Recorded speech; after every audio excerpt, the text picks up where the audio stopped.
खुदा हुआ कहीं जा जो कुछ कहूँ तुम्हारी कृपा होते कछु बोलिए प्रेम से श्री शंकर महाराज की जय। परम पूज्य गुरुदेव के पावन श्री चरणों में कोटि शरण। मंचस्थ पूज्य बाबागण,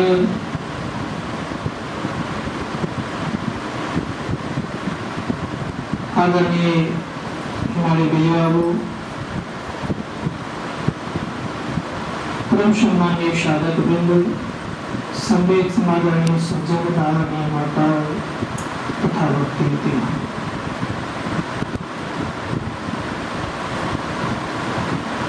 हम आप नाम के संबंध में बहुत अच्छे ढंग से हमारे स्वामी अभिषेकानंद जी वर्णन कर रहे थे कि नाम की महिमा के संबंध में सुना रहे थे। और इनकी तो बंदी भाषा भी मुझे बहुत अच्छी लगती है, कहां से कहां उठा कर पिलाते हैं। संत लोग नाम को जप करके ही अपना कल्याण करने का काम करते हैं। ऐसे तो प्राय लोगों का नाम का सहारा है। भक्तों के विषय में सुन रहे थे, 4 प्रकार के भक्त होते हैं, आर्त, अर्थार्थी, जिज्ञासु और ज्ञानी।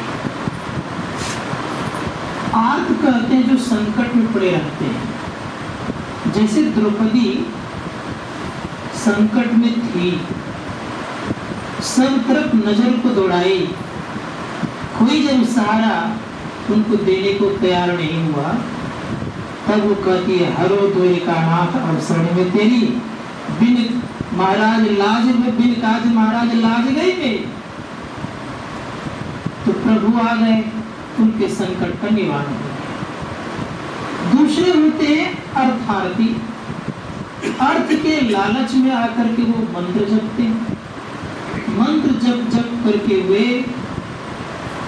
अपने को इस तरह बना लेते हैं कि एक न एक दिन अर्थ देने वाले वहां पहुंच जाते हैं। अर्थात अर्थार्थी भक्त भी मंत्र का ही सहारा लेते हैं, जप का ही सहारा लेते हैं।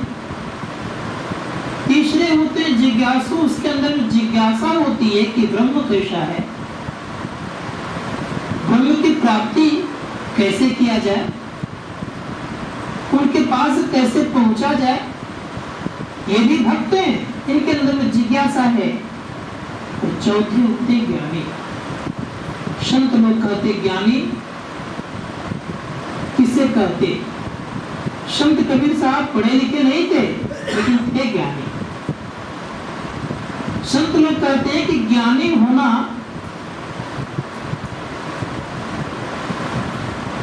साधारण बात नहीं है, लेकिन महर्षि वेद व्यास ने बड़ा सुंदर शब्द कहा है, ज्ञानियों का भी आधार मंत्र ही हुआ करता है, जप ही हुआ करता है।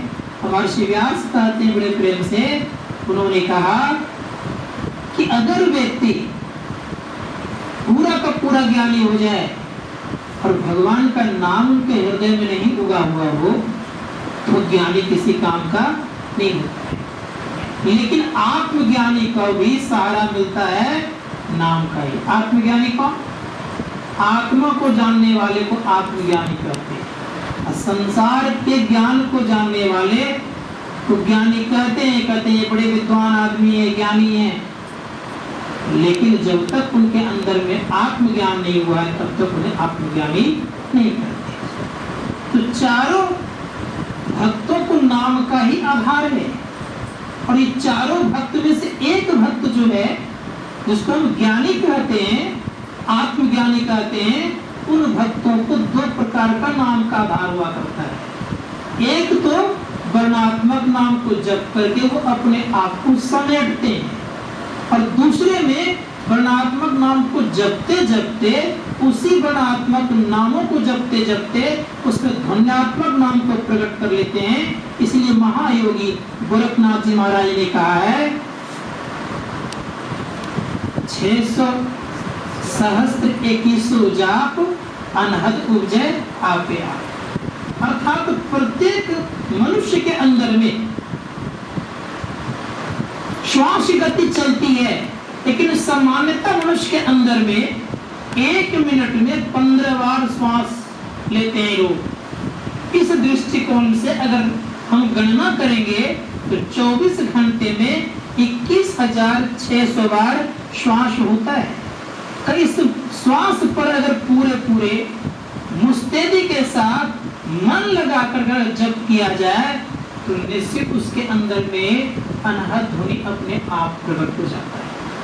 ऋषि मुनिगण कहते हैं कि अगर मनोयोग पूर्वक किया जाए तब, तो मन और योग दो शब्द है, तो मनोयोग का प्रयोग किया गया, लेकिन मन कहीं और रहेगा, हम मुख से कहीं कुछ और बोलेंगे, तो इसके संबंध में भगवान श्री कृष्ण ने कहा है कि तब वे शब्द को मैं सुनने वाला नहीं होता।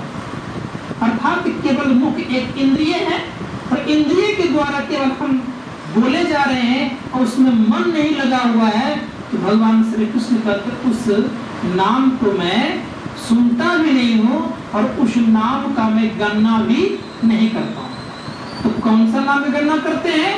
जिस मंत्र में मन लगा रहता है उसी मंत्र की पुकार को मैं सुनता भी हूँ और उसी की गणना भी करता हूँ। तो मनोयोग पूर्वक जाप करना चाहिए। जाप करने से लोगों का दुख मिटता है, जाप करने से लोगों का संकट मिटता है, और जाप करने से 8 प्रकार की सिद्धियां भी उन्हें प्राप्त हो जाती हैं।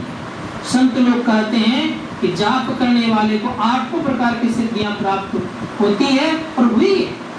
उदाहरण रूप में आप देख लीजिए, गोरखनाथ जी महाराज जब छोटे अवस्था में थे, उनके गुरु मसन्नाथ जी महाराज ने भेजा भिक्षा लाने के लिए। भिक्षा लाने के लिए जब गए, जब समझ गए कि ठीक ठाक है, तो उनको मंत्र बताया गया। जंगल में बैठ करके बड़े मनोयोग पूर्वक मंत्र जाप कर रहे थे। जाप करते करते करते करते कुछ बच्चे लोग आसपास के खेलने आए हुए थे। उसी में एक बच्चा ने खेल कर में गाड़ीमान बनाया, गाड़ी बना दिया, बैल बना दिया, चक्का बना दिया, गाड़ीमान बनाने नहीं आ रहा था। कहा देखो हम लोगों से बड़ा भैया है, वो बना सकता, चलो उनके पास। अब वो आ गए, गोरखनाथ जी महाराज को मिट्टी का गुल्ला थमाता है, कहा मुझे गाड़ीमान बना दीजिए। बहुत हटाने का प्रयास किया, नहीं हटा सका। अब वो गोरखनाथ जी महाराज छोटे थे ही, गोरखनाथ बने नहीं थे, गोबर से निकले हुए थे ही, तो गोबरनाथ गोबरनाथ लोग कहते। परिणाम ये हुआ, जप करने लग गए और मिट्टी का पुतला बनाने लग गए। अब बनाते बनाते ऐसी स्थिति आ गई, उस मिट्टी के पुतला में चेतना आ गई, और वह बच्चा जब रोने लग गया तो सब बच्चा भाग गया। गांव में जाकर के हल्ला कर दिया, एक भैया है हम लोगों से बड़ा अजब का है, मिट्टी का गणिमान बनाने दिया था, वो तो भूत बना दिया और रोने लगा। वो गांव वाले दौड़े दौड़े उधर से आए, देखते सच में बच्चा रो रहा है।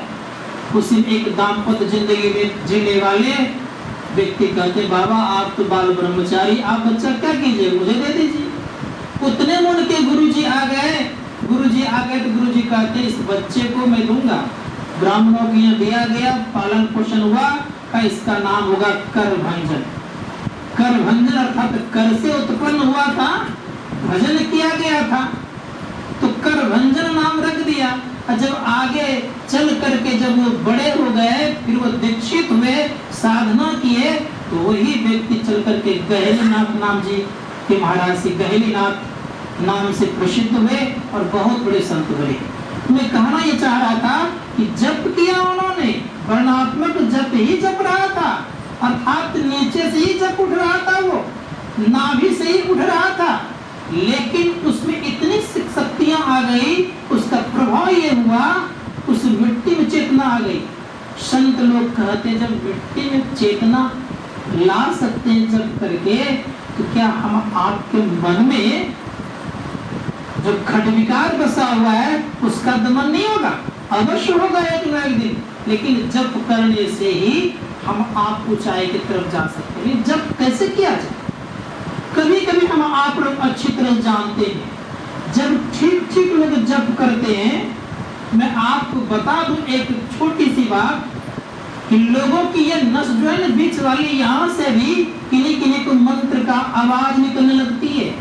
दोनों दृष्टिधारों के बीच में, अर्थात दोनों भुवों के बीच से भी आवाज निकलती है। संत लोग कहते हैं किसी किसी को हुआ करता है और वो सुनता भी है, और उनके एक एक चाल से भी आवाज निकलना शुरू हो जाती है। संत लोग कहते हैं इस अवस्था को पकड़ने के लिए सतत अभ्यास की जरूरत है। हमारे गुरु महाराज की कृति ख्याति बहुत दूर तक फैल गई। जब हरिद्वार के ऋषि महात्मागण सुने थे, वहां के ऋषि महात्मागण कहते थे कि महर्षि जी के आश्रम में जो साधु लोग रहते हैं उनके खड़ाओं से आवाज मंत्र का निकलता है, अर्थात उसके उनके खड़ाओं से मंत्र जप हुआ करता है। अब आप सोच सकते कैसे हमारे यहाँ का साधक थे, तो विचार कर सकते हैं कि खड़ाओं से निकला कब, तो आपके प्रत्येक रोम रोम में वो आवाज होने लग गई, तब तो खड़ाओं से आवाज निकलने लग गई।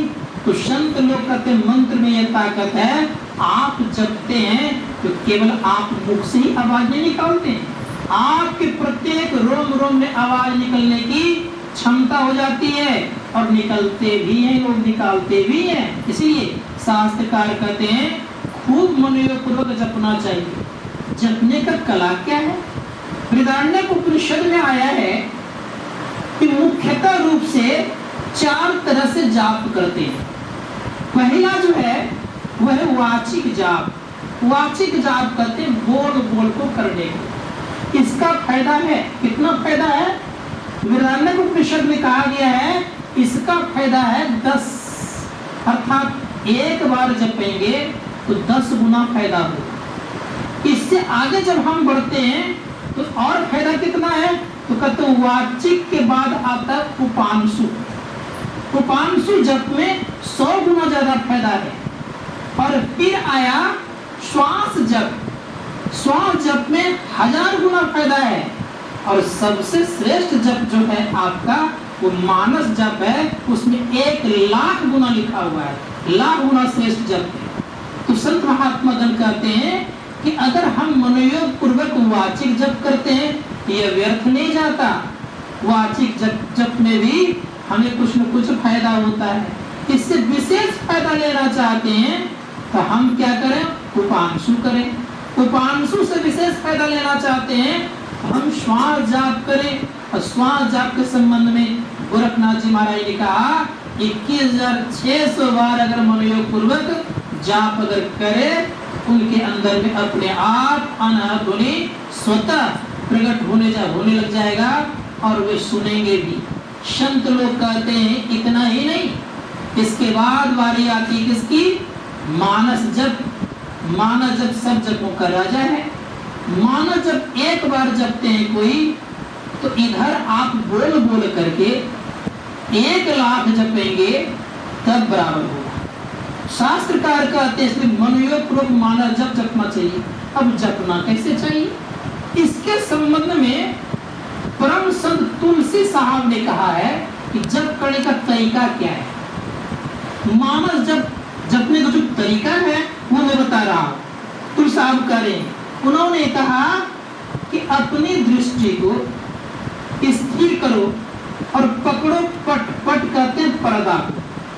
पर्दा को पकड़ करके आप पुकार लगाएं। उन्होंने कहा पकड़ी पट पीऊ पीऊ करें, अर्थात अंधकार के पर्दे को पकड़ें। किससे पकड़ें? तो प्रश्न होता है किससे पकड़े?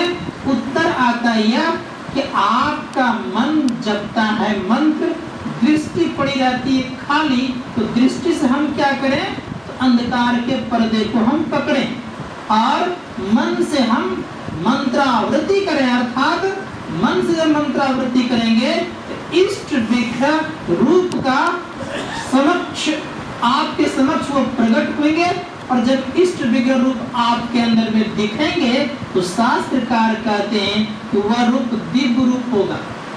एक होता है मनोमय रूप बनाना और दूसरा होता है प्रकट कर देना। ध्यान दीजिएगा मेरी बातों पर।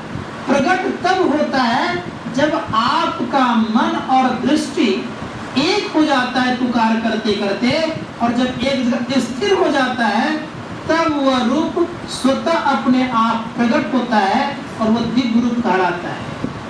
संतों ने कहा दिव्य रूप को प्रकट करने से आपका मन बड़े चैन महसूस करेंगे, आपको आनंद लगेगा और उस रूप को छोड़ने की इच्छा नहीं होगी।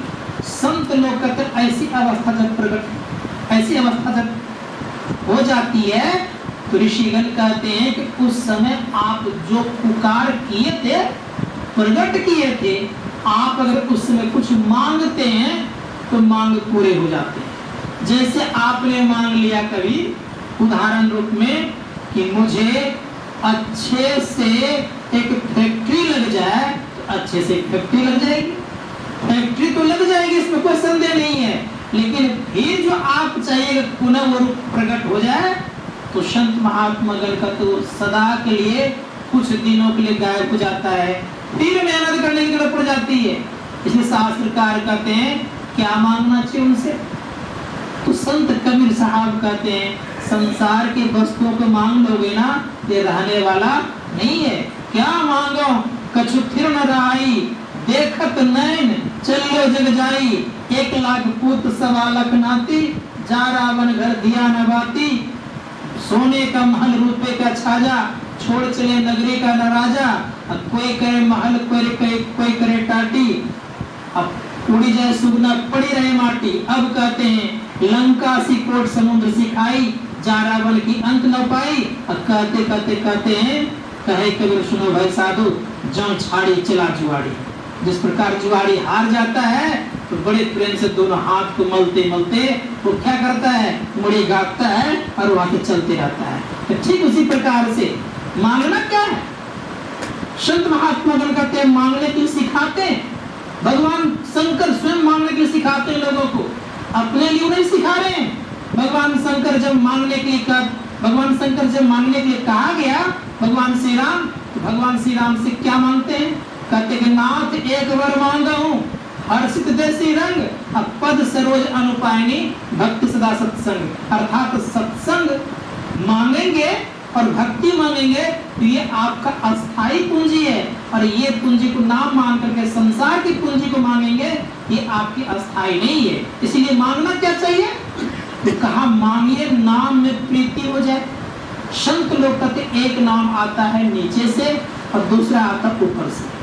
तो हमारे गुरुदेव कहते हैं तो परा, पश्यंती, मध्यमा और वैखरी, ये चारों नाम जो है, ये जो चारों है परा, पश्यंती, मध्यमा और वैखरी, इनसे हमारा पूरा पूरा कल्याण नहीं हो सकता।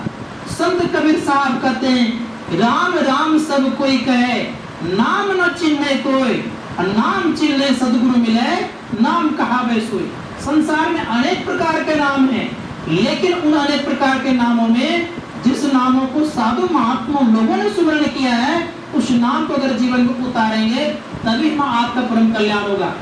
दरिया साहब ने इसके संबंध में कहा नाम बिहुना मानवा जम के हाथ बिकान, अर्थात नाम विहीन मानव की स्थिति क्या होती है?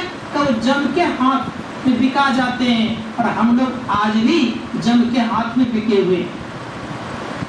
संत कबीर साहब कहते हैं कि कैसे बिके हुए हैं? भले हम लोग खूब सुंदर सुंदर खाएं, भले ही हम लोग खूब बढ़िया कपड़ा पहन लें, लेकिन हैं तो बकरा किन्हीं का अवश्य, किन्हीं के बकरे हैं। तो संत कबीर साहब कहते खाए खोरा का, पहन पोसा का, जम का बकरा पलता है, और जम बन जाती तोड़े छाती, उनसे कौन डरता है? तो जम के बकरे बने हुए हैं, और इनसे अगर बचना चाहते हैं तो करना क्या पड़ेगा? तो तो बड़े प्रेम से कहा बचना अगर चाहते हैं तो नाम का सहारा लीजिए। अब कौन नाम से हम बचेंगे? ऋषि मुनिगण कहते हैं कि वर्णात्मक नाम को जपते जपते आप ध्वन्यात्मक नाम को प्रयोग कर लीजिए। ध्वन्यात्मक नाम भी जड़ात्मक नाम हुआ करता है, बहुत शब्द होता है, बहुत सारे शब्दों को सुनने से हम जम के हाथ से बच नहीं सकते। तब किस नाम से बचेंगे? ऋषि मुनिगण कहते हैं कि जब एक शब्द को सुनेंगे, वो एक शब्द कौन सा है? उसी नाम को कहा बंदों राम नाम रघुवर को हेतु किसानो भानु हिमकर को। वो राम नाम कैसा है? संत लोग कहते हैं वो राम नाम कैसा है? का बंदों राम नाम रघुवर को हेतु किसानु भानु हिमकर को। हेतु कहते हैं, हेतु और किसानु भानु हिमकर का है। किसानु कहते हैं अग्नि को, भानु कहते हैं सूर्य को, और क्या है? हिम है अर्थात हिमकर है, तो करे चंद्रमा है।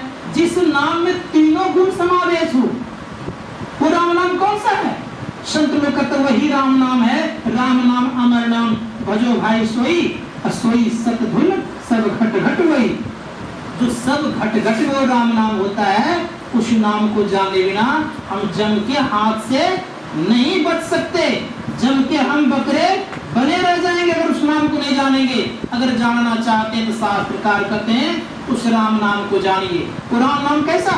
कपड़ा न पसंती मध्यमान बेखरी, वो परा भी नहीं है, पसंती भी नहीं है, मध्यमा भी नहीं है और बेखरी भी नहीं है। वो राम नाम क्या है? तो का सब घट में होते रहता है। इसने कहा सब घट से आत्मा सबसे न्यारी हो। वो सबसे न्यारा नाम जो है, उस नाम को जाने बिना हमारा आपका कल्याण नहीं होगा। तो उस राम नाम को जानने के लिए हम लोगों को कहाँ चलना पड़ेगा? वो राम नाम क्या है? देर में मिल जाएगा? शास्त्रकार का तो वहां नहीं मिलेगा। जब भी मिलेगा वो राम नाम हम आपके अंदर में ही मिलेगा। इसीलिए हमारे परम पूज्य गुरुदेव कहते हैं घट बिच अजब तमाशा साधो, घट बिच अजब तमाशा। इस घट में बड़ा अजब तमाशा हुआ करता है। घट की घटा घटा में स्थिर अतरित जड़ित भयो प्रकाशा साधो, घट बिच अजब तमाशा। इसमें बड़ा ही अजब अजब तमाशा देखने को मिलता है। अगर आप अंदर में धसना चाहेंगे तभी हम आप अंदर में अपने नाम को जानेंगे। अभी जो जान रहे हैं पराये नाम जान रहे हैं, ये वर्णात्मक नाम है, और वर्णात्मक नाम जानते जानते एक न ध्वन्यात्मक नाम जानेंगे। इसको इस तरह से हम आप समझें, एक सार्थक नाम है और दूसरा निरर्थक नाम है। संतों ने कहा निरर्थक शब्द का भी बड़ा महत्व होता है। ये सुनते हैं बजा गजा, हारमोनियम बजाते हैं, समझ में बात नहीं आती लेकिन मन लगता है। तानसेन थे, गाते थे दीप राग तो दीप जला देते थे, मेघ राग गाते थे तो वर्षा करा देते थे। उसी प्रकार संत महात्मा कहते हैं इसका बड़ा महत्व है। लेकिन जो परमात्मा का नाम है, उस नाम को जान जाता है वही जीव का कल्याण होता है। इसलिए हम आपको चाहिए उस नाम को जानने के लिए अंतर साधना की आवश्यकता है। इसलिए एक नाम का जप, एक रूप का ध्यान, तत्पश्चात हम आपके अंदर में रोज आंखों से आंख मिलाने की युक्ति को जाने हुए हैं और रोज आंखों को मिलाने का प्रयास कीजिए। इसीलिए दोनों दृष्टि की धारों को जब जोड़ेंगे, अर्थात ये दोनों दृष्टि की धारा मिल जाएगी तो अंतर्गत प्रकाश होगा। और प्रकाश होने पर उसमें शब्द भी होता है। उस शब्द को जो पकड़ेंगे एक व्यक्ति, उसको श्वेत शब्द कहते। उस श्वेत शब्द को पकड़ने वाले व्यक्ति वही एक दिन जमराज के हाथों से बच सकते, उन्हें का एक दिन कल्याण होगा। तो आज इतना ही, क्योंकि आगे कोई कीर्तन भी है। बोलिए प्रेम से श्री सद्गुरु बोलिए श्री सद्गुरु महाराज की जय।